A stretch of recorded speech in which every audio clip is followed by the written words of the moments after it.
Buenos días, queridos amigos y amigas.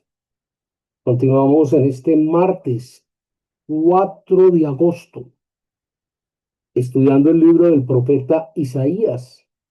Veíamos un capítulo bastante fuerte la semana próxima anterior y el día de hoy vemos la contraparte, vemos el lado opuesto de ese capítulo 53, de alguna manera, el capítulo 54, que es un planteamiento. Me refiero puesto a que este habla del total amor y compromiso de Dios hacia su pueblo. El anterior hablaba del sufrimiento, del dolor, del derramamiento de sangre de Cristo para ratificar ese pacto. El anterior a nivel de profecía y este, pues igualmente, tiene todo que ver con un tremendo contenido profético. Bien interesante, capítulo 54 del libro del profeta Isaías.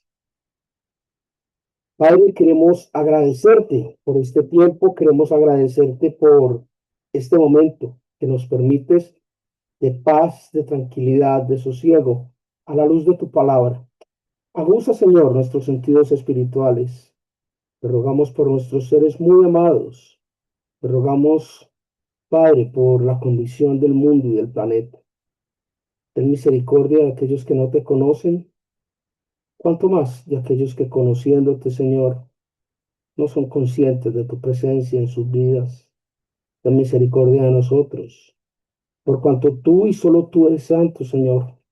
A ti sea la gloria, la alabanza y la adoración por todos los siglos. Padre, te oramos en el nombre de Jesucristo, nuestro Señor y nuestro Salvador, por quien te clamamos su pronto regreso. Amén. Muy bien. Capítulo 54 del libro del profeta Isaías. Regocíjate, oh estéril, la que no daba a luz. Levanta canción y da voces de júbilo, la que nunca estuvo de parto, porque más son los hijos de la desamparada que los de la casada, ha dicho Jehová. Ensancha el sitio de tu tienda y las cortinas de tus habitaciones sean extendidas. No seas escasa, alarga tus cuerdas y refuerza tus estacas, porque te extenderás a la mano derecha y a la mano izquierda, y tu descendencia heredará naciones y habitará las ciudades asoladas. No temas, pues no serás confundida, y no te avergüences, porque no serás afrentada, sino que te olvidarás de la vergüenza de tu juventud y de la afrenta de tu viudez, no tendrás más memoria. Porque tu marido es tu hacedor, Jehová de los ejércitos es su nombre, y tu redentor, el Santo de Israel, Dios de toda la tierra, será llamado. Porque como a mujer abandonada y triste de espíritu, te llamó Jehová, y como a la esposa de la juventud que se repudiaba, dijo el Dios tuyo. Por un breve momento te abandoné, pero te recogeré con grandes misericordias. Con un poco de ira, escondí mi rostro de ti por un momento, pero con misericordia eterna tendré compasión de ti, dijo Jehová, tu redentor. Porque esto me será como en los días de Noé, cuando juré que nunca más las aguas de Noé pasarían sobre la tierra. Así he jurado, y no me enojaré contra ti, ni te reñiré. Porque los montes se moverán y los collados temblarán, pero no se apartará de ti mi misericordia, ni el pacto de mi paz se quebrantará, dijo Jehová, el que tiene misericordia de ti. Pobrecita, fatigada con tempestad sin consuelo, he aquí que yo cimentaré tus piedras sobre carbunclo y sobre zafiros te fundiré. Tus ventanas pondré de piedras preciosas, tus puertas de piedras de carbunclo y toda tu muralla de piedras preciosas. Y todos tus hijos serán enseñados por Jehová y se multiplicará la paz de tus hijos. Con justicia serás adornada, estarás lejos de opresión porque no temerás y de temor porque no se acercará a ti.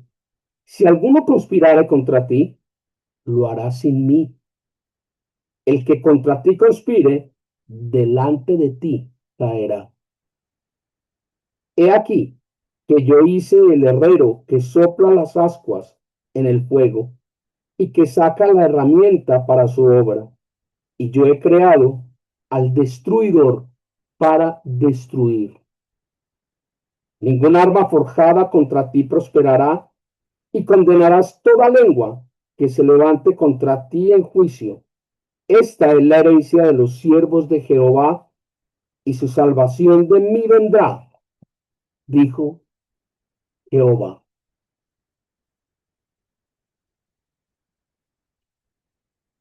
Aquí llegan una cantidad de elementos,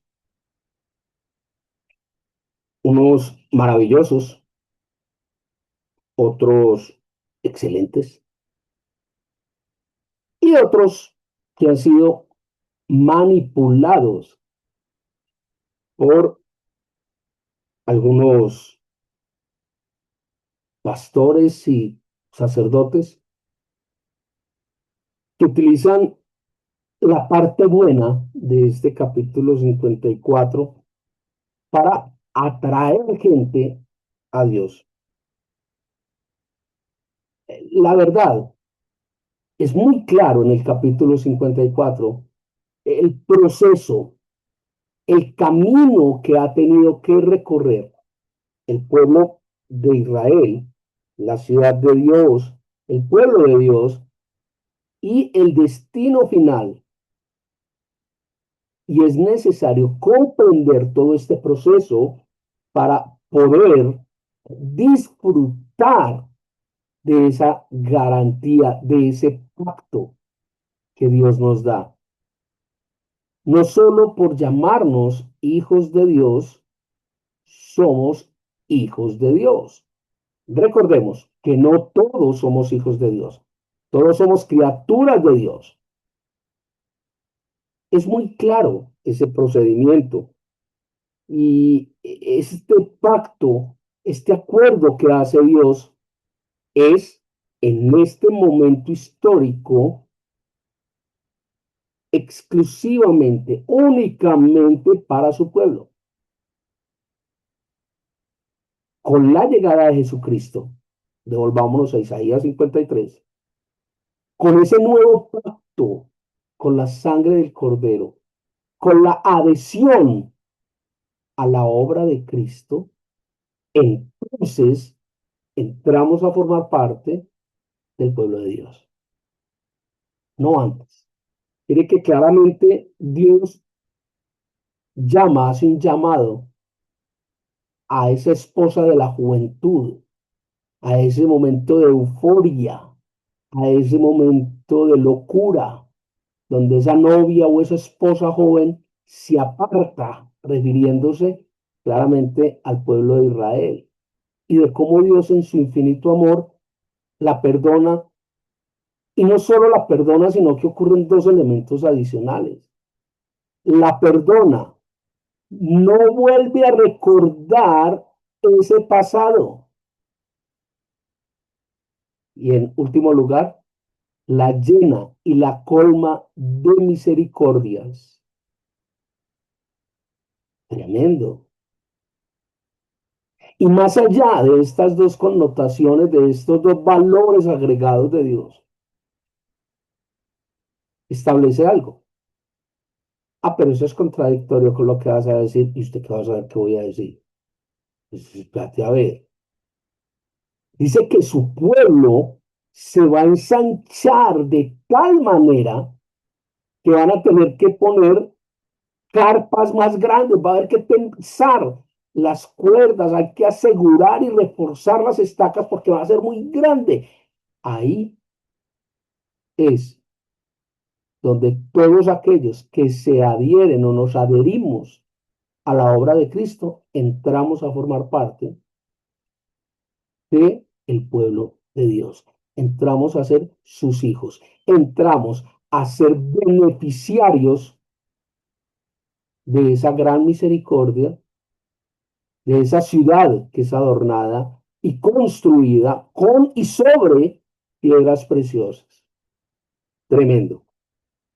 Yo observo aquí en este capítulo 54 unas cinco elementos, unas cinco connotaciones que son particularmente relevantes dentro del capítulo.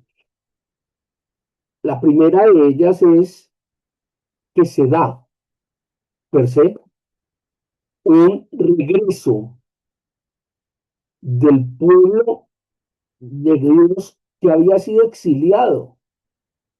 Se da un regreso de ese pueblo del exilio. Es decir, Dios va y saca al pueblo de allá. Primer elemento muy importante. Segundo elemento, dice que va y lo saca como una mujer que fue repudiada por su esposo en su momento, que fue hecha a un lado en su momento, en su juventud. Ese pueblo es rescatado por Dios y ahí es donde ocurren esos dos elementos que les mencionaba ahora. Primero, es olvidada su vergüenza, es olvidada su pena, es olvidado su error. Y segundo, es llena de misericordias. Tercero, la ira que tuvo Dios en su momento contra su pueblo, contra esta figura de la esposa joven, es pasajera. Es una ira pasajera, es una rabieta pasajera. Pero el amor de Dios es eterno. Wow. La ira es pasajera, el amor es eterno. Tremendo. Tercer elemento. Cuarto elemento.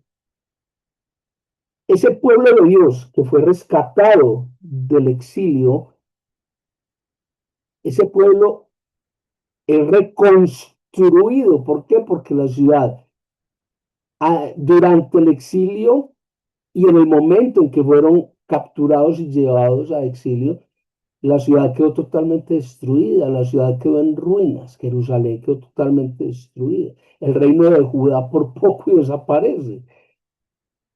Entonces la ciudad, una vez vuelve ese pueblo, ese remanente de Dios, la ciudad es reconstruida. Y es reconstruida en y sobre piedras preciosas. Dice carbunclo, topacio, sobre piedras preciosas. Que como dato curioso, las piedras preciosas normalmente son rocas ígneas. Necesitan muchísimos años para formarse. ¿Cuánto tiempo necesita un diamante para ser formado a partir del carbono? Primero necesita unas tremendas presiones, son las grandes presiones las que convierten el carbón en diamante.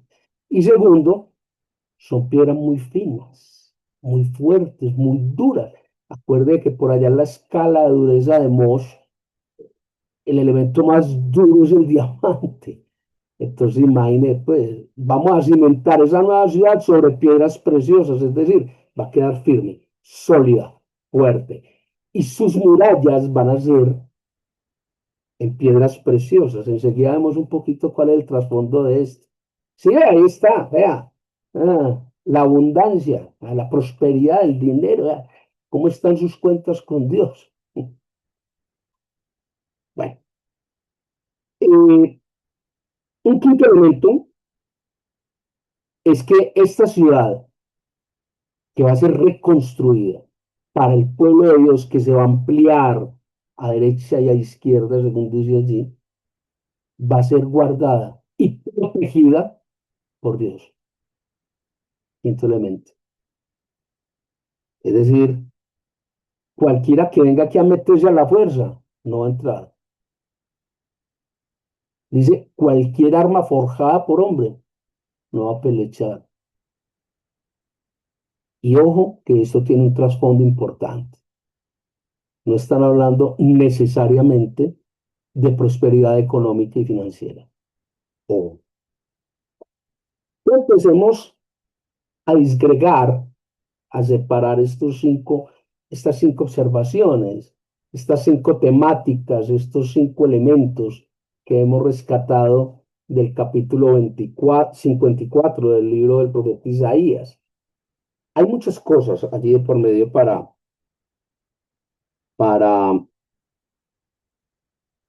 traer y para reflexionar sobre ellos.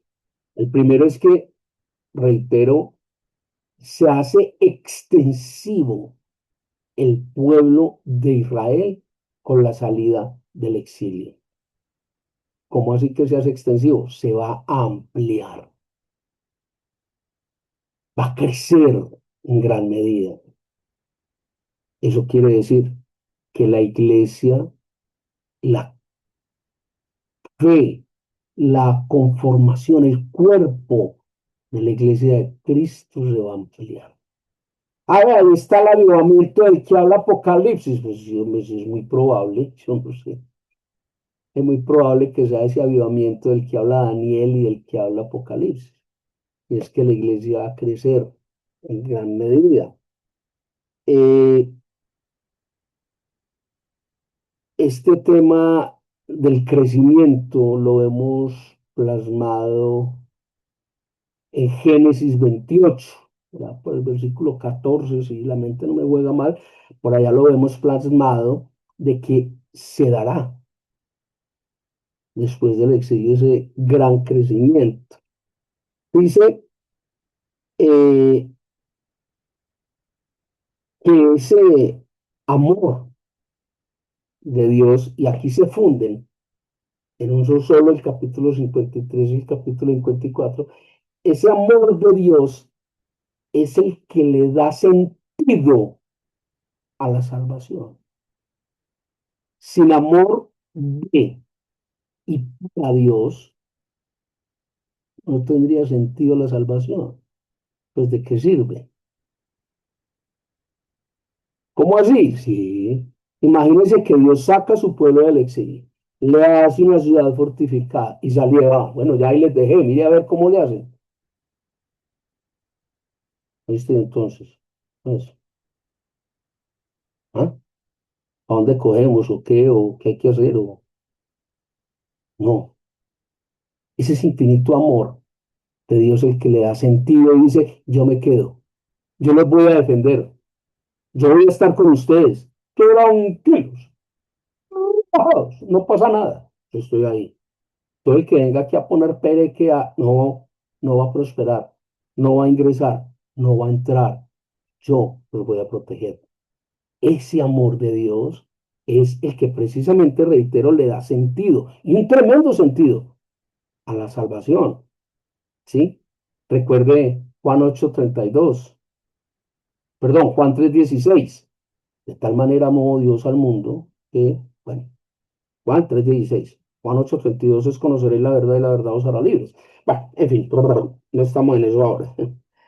Eh, a pesar de esas tremendas aflicciones que sufrió el pueblo de Dios en el exilio, a pesar de eso, siempre hubo un mensaje de aliento, un acompañamiento, una misericordia tremenda de parte de Dios al pueblo. Es decir, el pueblo no fue exiliado y chao pescado. Cuando cambie volvemos. No, eso no fue lo que Dios dijo. Eso no fue lo que Dios hizo. No. Durante ese exilio siempre hubo de parte de Dios, a través de los profetas, un mensaje de aliento. Un mensaje de, tranquilo, las cosas van a cambiar. Yo estoy ahí. Estamos en una transición. Vamos a dejar todas esas costumbres, todos esos pecados, todas esas idolatrías, todas esas cosas que nos cargaban y nos separaban. Todo eso va a desaparecer. ¡Wow! Tremendo. Una forma maravillosa de Dios decir, depuro a mi pueblo, para que vuelva, pero que vuelva limpio, que vuelva santo, que vuelva separado para mí y yo seré para ellos. ¡Wow! Extraordinario, extraordinario. Dice allí, versículo 7, versículo 8, por un momento te abandoné. Mi ira fue momentánea. Por un momento te abandoné, dice allí, pero volví a recibirte, volví por ti, como la esposa que fue repudiada por su esposo, pero no me acuerdo ya de tus males. Vuelve, acomodémonos, démosle un trasfondo a las cosas. Como dirían las parejas, démonos una segunda oportunidad. Y nos damos esa segunda oportunidad por el amor de Dios. Dios es el que da la segunda oportunidad, no es la iglesia, no es el pueblo, no son los hijos. Es Dios el que dice, yo te rescato, yo te traigo, olvido tus males, te lleno y te colmo de mis misericordias, te daré ciudad fortificada sobre piedras preciosas y estaré ahí para protegerte. Wow. Ve, otra referencia cruzada con el milenio. Sí, es probable. Con el periodo milenial de Apocalipsis, sí, es probable. Absolutamente profético. Y no solo aplicaba para Jerusalén y el reino de Judá, sino que aplica hoy, que aplicará mañana.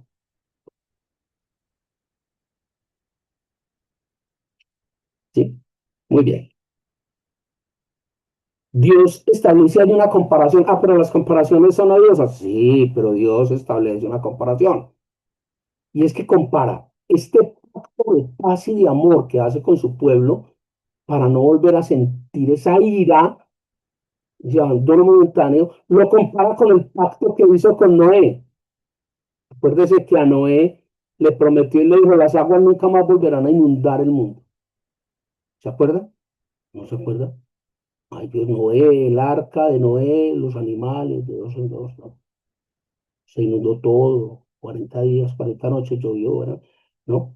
Bueno, entonces léalo, Génesis 8 21 Génesis 9 11 Habacuc 3 6 ahí está, léalo, ahí está. Entonces Dios compara este pacto que está haciendo de paz, de amor, de perdón, de reconstrucción. Dice que ese pacto nunca se va a romper, así como nunca se ha roto el pacto que hizo con Noé. Así de más claro, total, absoluta, taxativa y contundentemente claro. No cabe lugar a dudas. Dios es Dios todopoderoso. Dios es Dios de amor. Dios es Dios justo. Por eso se da todo este proceso. Porque el pueblo cometió falta y pecado y se hizo juicio y fue condenado. Y por eso fue al exilio. Cuando se arrepintió, Dios va, lo rescata. Todo eso, lo que estamos hablando en este momento. Y haré de ti una nación próspera, dice, como nunca. Paréntesis. Empecemos a definir esa prosperidad. Porque es aquí cuando muchas manos inescrupulosas, muchas manos macabras, empiezan a meter la mano para manipular la fe de las personas. La Real Academia de la Lengua Española, la RAE, define a través de una serie de sinónimos la palabra prosperidad como bonanza, bienestar, felicidad, holgura, riqueza, progreso, expansión, éxito, auge, esplendor. Así define prosperidad. Y para entender el concepto, la misma RAE, Real Academia de la Lengua Española, dice que los antónimos, lo contrario, son decadencia y desgracia. ¿Lo tiene? ¿Esto qué quiere decir? Cuando Dios le dice a su pueblo que será prosperada como nunca se ha visto, lo que le está diciendo es que no caerá en decadencia ni en desgracia, sino por el contrario, que habrá bonanza, habrá bienestar, felicidad, holgura, riqueza, progreso, expansión, éxito, auge, esplendor. En ninguna parte dice, serás prosperada como nunca y tus arcas se llenarán de dinero. No, ahí no dice eso. No. Ni la RAE ni la Biblia dicen eso. Prosperidad no es abundancia de dinero. Bájese de esa nube. Ni tampoco una sensación parecida. Ubíquese. No bíblicamente. Para el mundo sí, para Dios no. Si el dinero fuera felicidad, o si el dinero era una sensación parecida a la felicidad, los hombres más ricos del mundo serían inmensamente felices. Y las personas pobres nunca sabrían qué es la felicidad. Y eso lo hemos visto millones de veces, no es cierto. Ve la amplitud de la prosperidad de la que habla la Biblia. Ya vio por qué los evangelios de la prosperidad no prospera. No se prospera sino el pastor. Bueno, o la curia o el Vaticano, pues, pero ya dio cuenta por qué. Ya se dio cuenta por qué llama el evangelio de la prosperidad. Porque han sesgado la palabra prosperidad exclusivamente al tema monetario. Y eso no es lo que dice la Biblia, ni es lo que dice la Real Academia de la Lengua Española. ¿Lo vio? El hecho de que usted hoy, así esté sin un peso, haya podido abrir sus ojos, haya tenido un plato de comida, haya podido moverse, mirar, oír, hablar, ya usted es próspero en gran medida.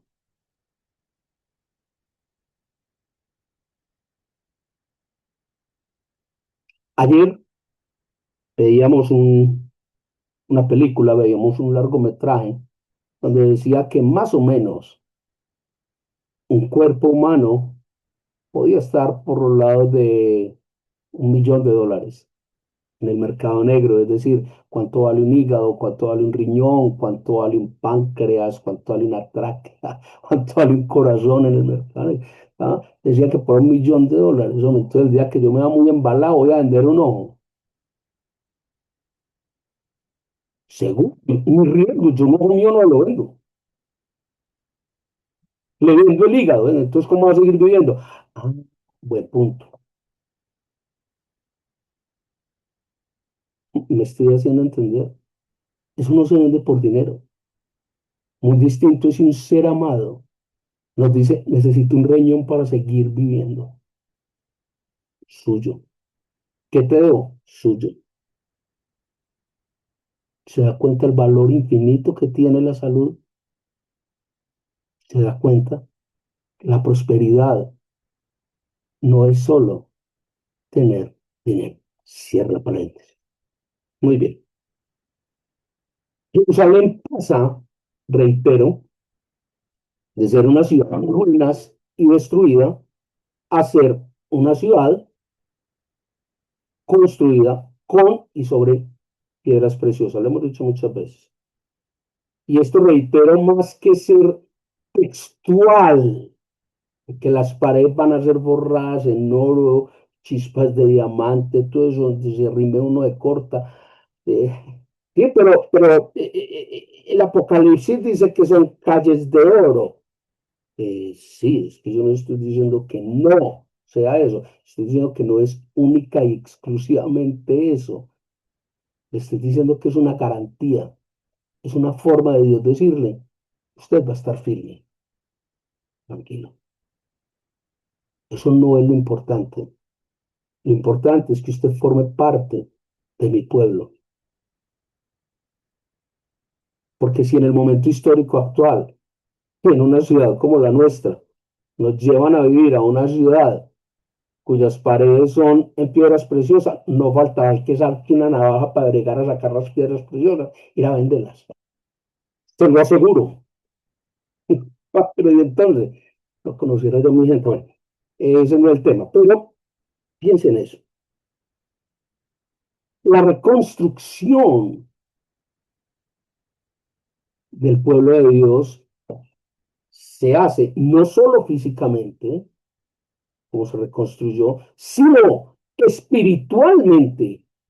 El tema de Dios siempre en la Biblia es el tema espiritual, más allá del tema material, del tema carnal, del tema económico, del tema físico. Es el tema espiritual. A Dios lo que realmente le interesaba no era una ciudad suntuosa y llena de lujos. Dios es el dueño del oro y de la plata, dice. Le interesa es una nación reconstruida en el espíritu, en la fe. Lo que le interesa es una persona nueva en la fe. Recuerda el libro de Romanos, la epístola de Pablo a los romanos. La paga del pecado es muerte. Vuelvo y le digo, eso no quiere decir que usted comete un pecado y le da un infarto y muere. No, eso no es lo que quiere decir. Habla de muerte espiritual. Y sopló aliento de vida, Génesis 2. Y fue el hombre un ser vivo. Le di espíritu, le di espíritu. No olvídese del muñequito de barro allá. Y el muñequito salió corriendo. No. A ver, por favor. Lea Génesis 1 completo a ver si el hombre no fue creado a imagen y semejanza de Dios. Por ahí en Génesis 1, no en Génesis 2. En Génesis 2 le dieron aliento de vida, le dieron espíritu. El tema de Dios es la vida espiritual, es la vida en abundancia espiritual. Deje de estar amarrando la abundancia a plata. Así no es. Por ahí no es la cosa. Y termina este libro del siglo XVII, creo, con algo muy hermoso, algo espectacular. Un mensaje de esperanza. Dice, no temas, nada de nervios. Tranquilo, nada va a pasar porque yo voy a estar allí para protegerte. Ningún temor vendrá a ti.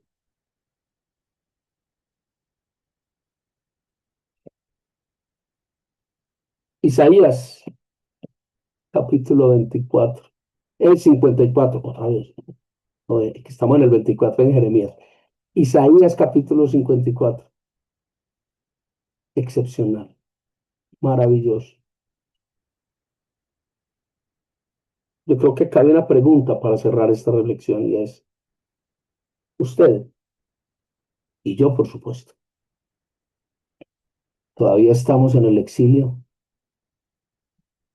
o ya salimos del exilio para formar parte del pueblo de Dios? Chao.